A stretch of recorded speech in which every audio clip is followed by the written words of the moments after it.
in this field.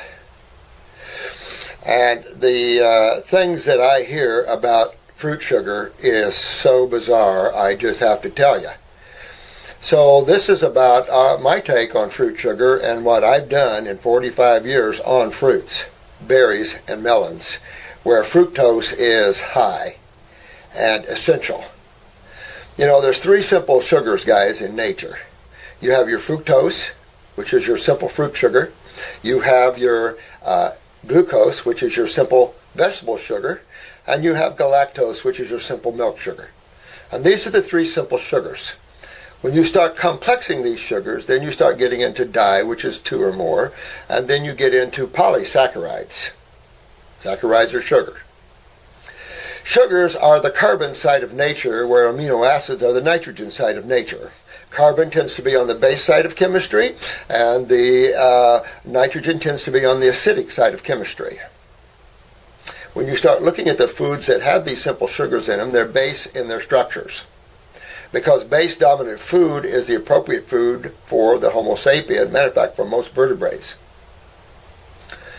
So when someone claims that natural fruit sugar is bad for you, these guys are probably of the intellectual variety who got lost in studies that are meaningless and have no basis in fact or truth. And you see this constantly. And I've done videos through these years showing the fruit sugars, how beneficial they are, and why we win so many cases. And especially neurological cases. But it is important that everyone realize that sugar is essential to life. It used to be called grape sugar.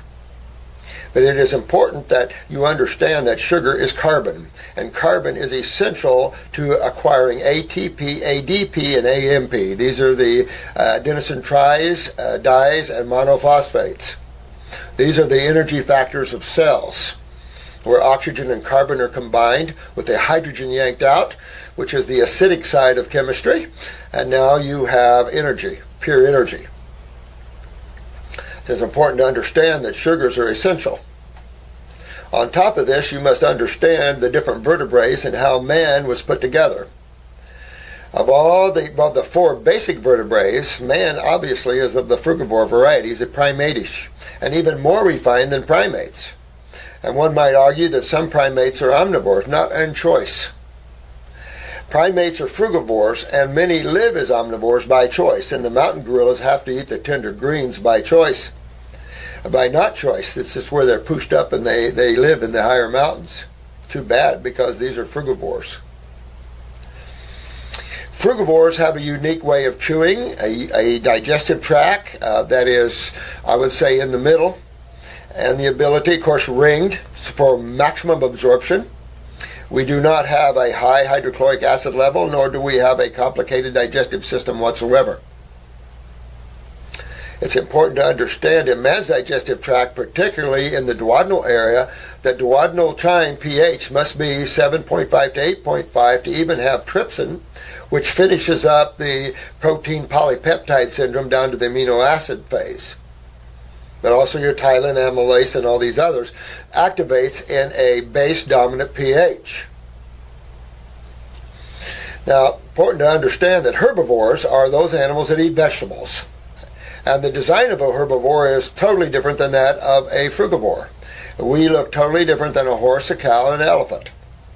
And the reason we do is because we are of a higher level of consciousness. And these animals, even though pure consciousness in that way, are different in their structures, as I've said. They have a much more longer digestive tract. Their digestive tract is over 30 times the length of their spine. Ours is only about 12. Most herbivores have 2 to 7 stomachs or compartments that assist the digestive process of the fiber. You get into why man had developed juice extractors, and that is to get rid of the fiber. When you're working on a case of any level, you don't want to give people vegetables, because even though alive and fairly energetic, an average vegetable gives off about 9,000 angstroms of energy. By the time you're breaking down that that hard to digest vegetable, and a lot of people are pushing the kales and the leafy greens, which are the worst. They are very difficult to digest. And so man tends to see a lot of undigested foods in his stools, particularly when there's some compromising in the pancreatic area. Again, herbivores chew and grind. We do not grind our food. Much different. And then it comes the omnivores. We're nothing like a dog, hog, bear, or chicken. These are all omnivores. Most omnivores favor the veggie side, of course, or the fruit side of life. Omnivores are even more restrictive in that way, and more like pre-digested vegetable matter, particularly into the true carnivores that like the gut tissue because it is pre-digested vegetable matter. Has no length of bowel to digest vegetable matter, a carnivore. This is why you can't, in felines and cats, you can't detoxify them in the way that you would, say, an omnivore, which you can use some vegetable matter with some omnivores. But in reality, no animal is designed for vegetable matter except the herbivores. And we're not even close to a herbivore design. So in my cases, especially in the neurological cases, and I'll give you one, Brian, that we just did, and this was an advanced ALS case, got her in at the end of April, and we do this with all our cases, however. She was advanced, she lost her ability to speak neurologically and to sing, obviously. She, of course, was bedridden, chair-ridden, and her feet were turned in and her hands turned in. Advanced ALS, of course. By the time September came around, she walked home and singing and talking. And not on vegetable matter, on fruit matter, on fructose. Very important to understand the high level of frequency of fructose and of fruits. And it is the only level that you can regenerate man's nervous system on. We never fail to get quads, paraplegics, and those sort of people out of chairs if they follow the protocols. Now, admittingly, I do use botanicals hitchhiked onto that. And there's a good reason for that. So this concept that fruit sugar feeds cancer cells is so far off point, it's not even funny. All sugar. And to argue that fructose, a natural sugar, is bad for you, but that glucose, a same inferior natural simple sugar, is better, makes no sense.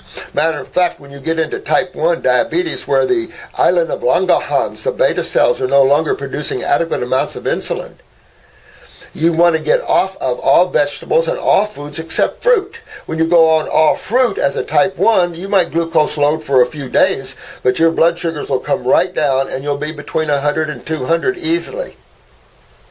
Depends how brittle you are, etc., but you can fix all that.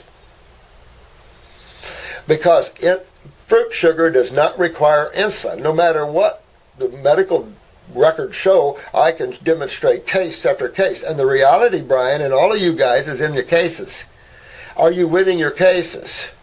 And of course, in terms of the Hippocrates, we get Hippocrates cancer people in here like it's a long line from the Hippocrates to here.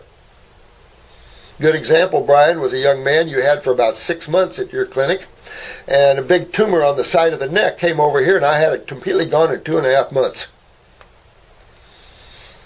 Vegetable matter is not a detoxifier, no astringent value to vegetable matter, too heavy of chemistry, too heavy amino acids, particularly when you want to use detoxification. The Hippocrates is supposed to be a detoxification clinic. You know, I come along with Dr. Jensen, personal friend of mine. A lot of the greats were personal friends of mine. And I can tell you, Dr. Jensen woke up one day with PSAs of 1,600, Brian. And he thought, well, let's go back to the old carrot juice fast. And I've done plenty of those through the years. Yeah, realizing that, whoops, nope, no worky. Carrot juice, you don't fast on carrot juice. You don't fast on vegetable matter. Matter of fact, fasting is a water or dry fasting event in nature. However, the fruits have the astringents and the energetic power. Their digestive needs are so small that the yield of energy, systemic energy to the body, is much higher than that of vegetables. And therefore, that's why you see the nerve regeneration so much more. I've had nerve regeneration going on in MS and ALS, given vegetable matter to try to maybe build more muscle because you have that stuck in your mind about the aminos and stuff, only to have them lose their ability to move anymore. So putting them back on fruit to get that mobility and that energetic going. None of them dies from fruit sugar because fruit sugar is a natural, simple source of carbon. To say that fruit sugar, again, feeds cancer cells, all sugar feeds cancer cells. Do we even know what cancer is, guys? You know, it's important that the public understand, and you guys at Hippocrates understand what cancer is. And if you guys are living in the world of diseases, then you're living in the world of illusion. Medical doctors own the world of illusion. They've created the whole concept of diseases. There's no such thing. The world is cause and effect, period, plain and simple. For every action, there's an opposite and equal reaction. All the greats, the Jesuses, the Buddhas of the world have taught this. So anytime you experience something, you created it, pure, plain and simple, maybe from unawareness, but you've created this. You know, remember the forks over an eye syndrome? Hand to mouth. You weren't taught what foods a Homo sapien is because we've become so perverted in our tastes. Young babies know, and young children know. I can lay a big table of fruits and vegetables, and 9 out of 10 children will go to the fruit before they go to the vegetables at all. They love the fruit.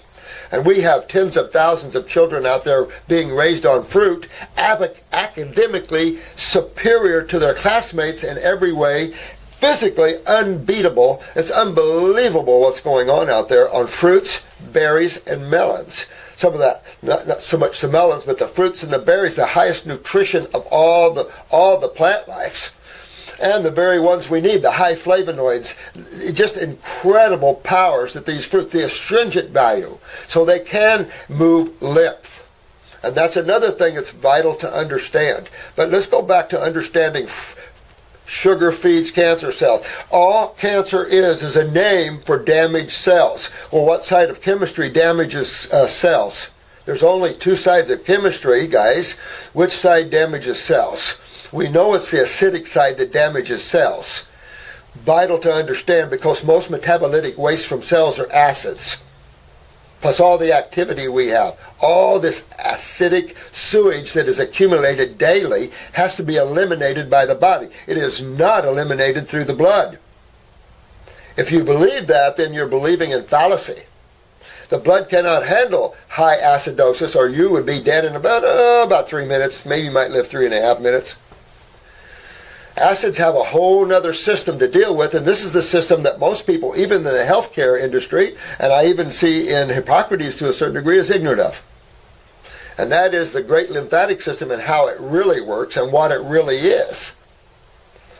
And if you follow allopathic thinking or some of these ridiculous studies, they don't take you anywhere because there's plenty of studies that what they want to use. The problem is most of these have been debunked by 60 Minutes. 60 Minutes took a segment and went through these double-blind studies and found that most of them were fallacy.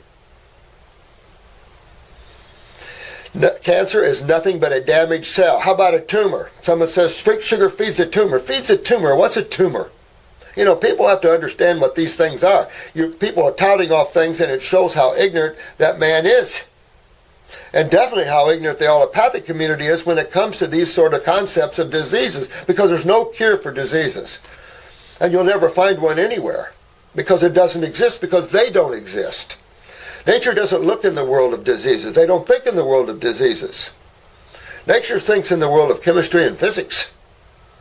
And as a biochemist, we are in a world of theories. When you have a theory in biochemistry that your basic electrolytes, which are anions, are cations, pre-ionization, they're crazy.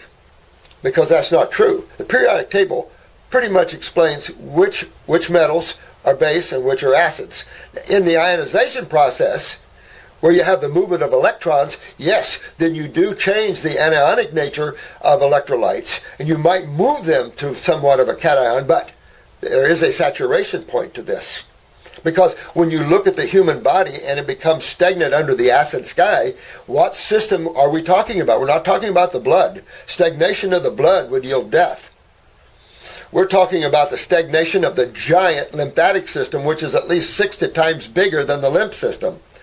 It is 80% of interstitial fluid, where blood is only 20%.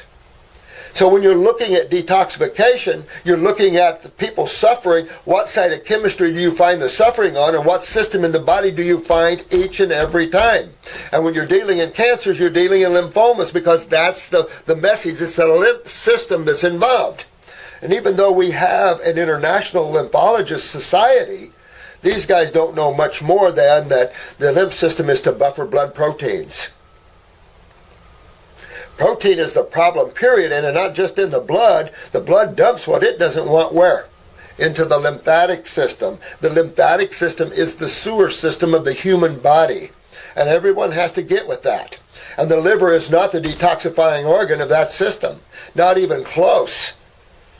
Matter of fact, where is the eliminative organs of the lymphatic system? We know the eliminative organs of the GI tract. Remember, our body's just a food processing machine. So food particles that are not broken down and absorbed are eliminated through the stool, correct? Correct. So what's the urine and what's the sweat? These are the eliminative organs of the gigantic sewer system, the two kidneys. The right kidney drains the right brain all the way down to the right toe, and the left. So you've got two kidneys, two adrenal glands, and you've got a skin wrapped all the way around you. And these are the elimination organs of the lymphatic system, the sewer system, the lipid carrier system from the small bowel to the liver. This is the lubricating system of the synovial fluids and eye fluids. This is a lipid-based system, a cholesterol-based system. It's mucousy. That's why you see mucus when you detoxify. And if you're afraid of fruits, then you have a very unjust, unwarranted, unconscious view of the world and why God created all these fruits and for whom. We have tens and tens and tens of thousands of people worldwide that not only have got their health back from levels that are deep, but look at the energy, and look at what we're doing with the bodybuilders, and look at what we're doing all around the world with a fruit, berry, and melon level. It is one of nature's most powerful levels in terms of magnetics and consciousness, and also of chemistry. A good friend of mine's a 3-doctorate professor in Canada. He has studied foods and chemistry all his life, 3 doctorates. Says the banana is nature's perfect food, but gets into all the fruits, the blueberries, and shows you the power of these foods. And to have someone that wears black all the time and says that fruits and fruit sugar is bad for you, got a problem with that, because it's untrue. And I knew Ann Wigmore personally. Quite frankly, I don't even like wheatgrass juice. Quite frankly, those of us that are chemists understand that alfalfa is far, far, far superior. Far superior. So these are some of the things that when we're arguing about fructose and saying that fructose is bad for you, if someone arguing high fructose corn syrup, you're talking about something that's a process that's way out there. You're not talking about simple fructose sugar from a fruit, which its little buddies are glucose and galactose. And you'll see that as a combination of the two, of glucose and fructose, even in some veggies. So to sit there and talk about fructose and not about glucose, when you're trying to avoid sugar and you're saying, well, fructose feeds cancer cells and glucose doesn't, that's insane. All sugar feeds all cells, ATP, ADP, and AMP. All sugar's carbon. But it's a moot point to say that that I'm feeding these cancer cells and that's what's making my cancer grow. That's insane.